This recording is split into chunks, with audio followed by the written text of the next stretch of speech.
প্রিয় নবী সুসংবাদ। বিশিষ্ট সাহাবী হযরত আবু মুসা আশআরী রাদিয়াল্লাহু আনহু বলেন, আমি একদিন রাসূলুল্লাহ সাল্লাল্লাহু আলাইহি ওয়াসাল্লাম এর সঙ্গে এক বাগানে ছিলাম।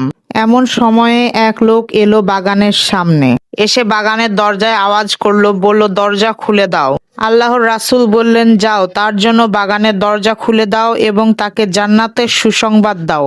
আমি বাগানের দরজা খুলতে দেখি আগন্তুক হযরত আবু বকর রাদিয়াল্লাহু আনহু। আমি তাকে আল্লাহর রাসূলের সুসংবাদ দিলাম। তিনি আল্লাহর শুকরিয়া আদায় করলেন। কিছুক্ষণ পর আরো একজন এসে বাগানের দরজা খুলে দিতে বললেন। আল্লাহর রাসূল বললেন, যাও, তার জন্য দরজা খুলে দাও এবং তাকে জান্নাতের সুসংবাদ দাও। আমি দরজা খুলতে দেখি আগন্তুক হযরত ওমর রাদিয়াল্লাহু আনহু। আমি তাকেও আল্লাহর রাসূলের সুসংবাদ দিলাম। তিনি আল্লাহর শুকরিয়া আদায় করলেন।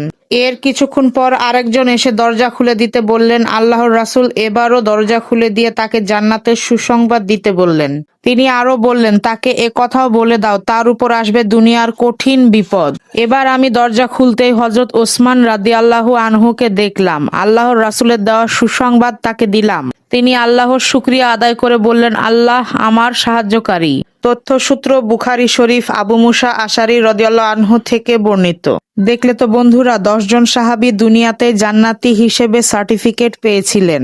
তাদেরকে বলা হয় আশারায়ে মুবাশশারা বা সুসংবাদ প্রাপ্ত 10 জন সাহাবী। এই গল্পের আরেকটি শিক্ষা হলো, দুনিয়াতে আমাদের উপরে বিপদ আপদ আসতে পারে, তখন ধৈর্য ও নামাজের মাধ্যমে আল্লাহর কাছে সাহায্য চাইতে হবে।